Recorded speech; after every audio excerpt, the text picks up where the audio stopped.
Hey guys, Solly the Scourge here.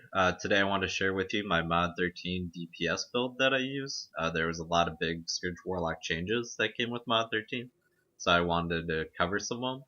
And I'm going to focus mostly on the feats here. And the big change was that the Pillar of Power, one of our best powers, because of the damage increase and the damage resistance increase, you no longer need to have Power of the Nine Hells to give that to allies. Now Power of the Nine Hells just has one feature it used to have, that it will stay on you if you leave the circle, but most good teams and most good players know to stay in the circle already, so you don't need to waste points on Power of the Nine Hells.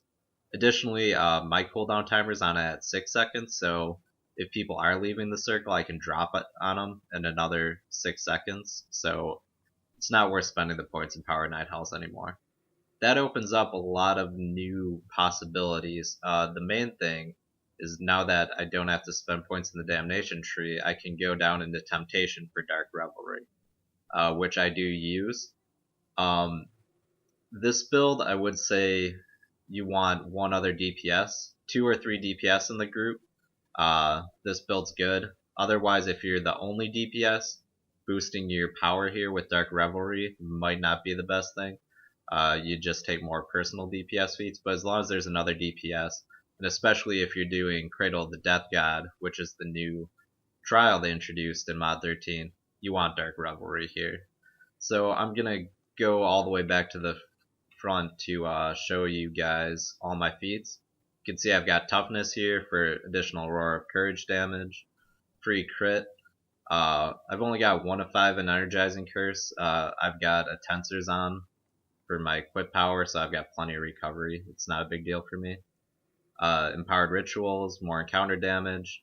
Lifesteal, I've got this on again because we're running Dark Revelry, so the more we lifesteal, the more we trigger that and get our power boost. We've also got Determined Casting, 2 of 5 for cooldown reduction. At any time you can take a screenshot of this page, and just follow it along. Here's crit severity, which is good, and extra power for constitution, which is good. Again, I run tensors, it gives a little bit of bonus to constitution, and constitution on your warlocks, your flat percent DPS increase. This is set up a bit for bosses. As a Scourge Warlock, you're more of a boss melter. You're not really a mob clear that well because your damage over times and mobs just die before all your DOT ticks. So Critical Promise here. You got Gates of Empowerment just for the DOT Hellish Rebuke, dealing more. Hellish Rebuke's one of your main damage dealer. You're at will. Hell Touched. It triggers pretty quickly. Most bosses are going to deal some amount of damage to you, so you don't have to worry about that. Executioner's Gift, again, good for bosses because they stay alive longer. Brutal Curse, again, it's more for the full team than personal DPS.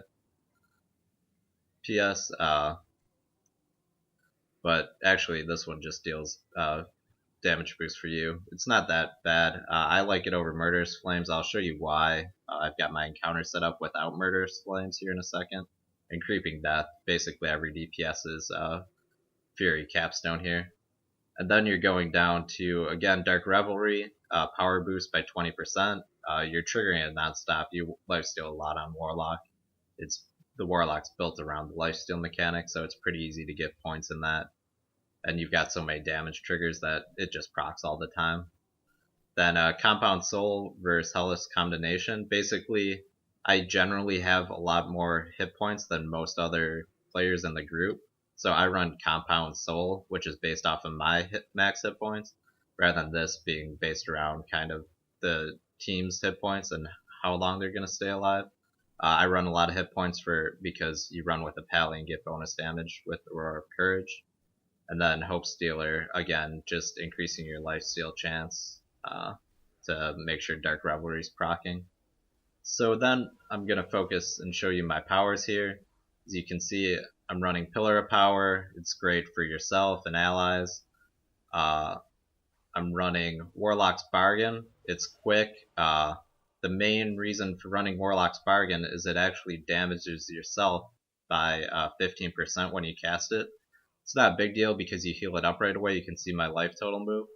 However, it is a big deal because Mod 13 brought in the Primal Set, and the Primal Set bonus, if you look here, is when you take damage, basically you get an increase here. When you are hit or healed for a blow more than 10% of your maximum hit points, your DPS and outgoing healing are going to be increased. So basically every time you cast Warlock's Bargain, you're auto-proccing this bonus. You can see the boost lasts for 10 seconds here. And you can see my cooldown on Warlock's Bargain is exactly 9-10 seconds. So that's nice. As you can see, my cooldown on the Pillar of Power is really short. You can just cast it again and make sure they're in it. Last feat here is Hater's Grasp. And this is for multi-proccing your weapon enchant. I run the Feytouched. It's pretty important that because it's one of the ones that benefit from multi-proccing, the Feytouched, or at least some enchantment that benefits from it, not one of the Vorpals or the Dreads, because multi-proccing that really doesn't do anything. If you're questioning how it multi-procs, I'll throw in a lightning so you can visually see it really quickly here. Here's my old Feytouched pack blade with the lightning. So I'm gonna equip this really quickly and show you. It only multi-procs if the target's cursed first. When it does its curse consume, it puts a bunch of DOTs, each of which proc the enchantment. So here you can actually visually see how many times just that one encounter power is proccing the lightning here. It's a lot. And so that's why you want one of the enchantments that multi-procs.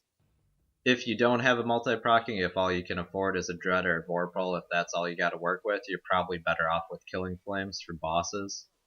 But if you do have an enchantment like the Feytouched, you're going to want Hater's Grasp here. The other last few feats that I haven't covered yet are the class features. And what I'm rocking is All-Consuming Curse, because we're 100% crit build, and just for curse synergies and making sure there's lesser curses on. And then just Flames of Empowerment, basically to increase damage. You're going to be casting Hellish Rebuke a lot, so Flames of Empowerment's good. Yeah, I personally have the Tensors. We're still in Mod 13 here. But it does fine for me. It gives you that Constitution boost, which Constitution, like I said, is your flat DPS increase. It also is a hit point increase. I run with a ton of hit points. If you want to see my personal stats, here they are. There's my power. They drop off once Dark Revelry pops off. But crit chance basically 100. Defense ignored 85%. Then after that you start working on, a recharge speed and AP gain and those sorts of things. But yeah, you basically just keep using whatever you can. I'm not going to go over all the boons here for you. If you have questions, you're welcome to ask. Basically, you always choose the offensive stats. You try to get crit up to 100%. You try to get your resistance ignored up to 85%. Then you start putting everything in power. So if you've got specific questions, feel free to ask. If you're interested in the Templac build, let me know. I'll bring that to you shortly. So feel free to subscribe.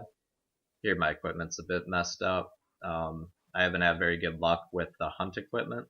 So you want the flat percentage damage increase item. So you want the boots from the Tyrant that increase at will damage, and the arms from the Beholder that increase range damage. But Primal's fine until you get there. So yeah, any questions that I haven't covered, feel free to ask them in the comments. And thanks for watching.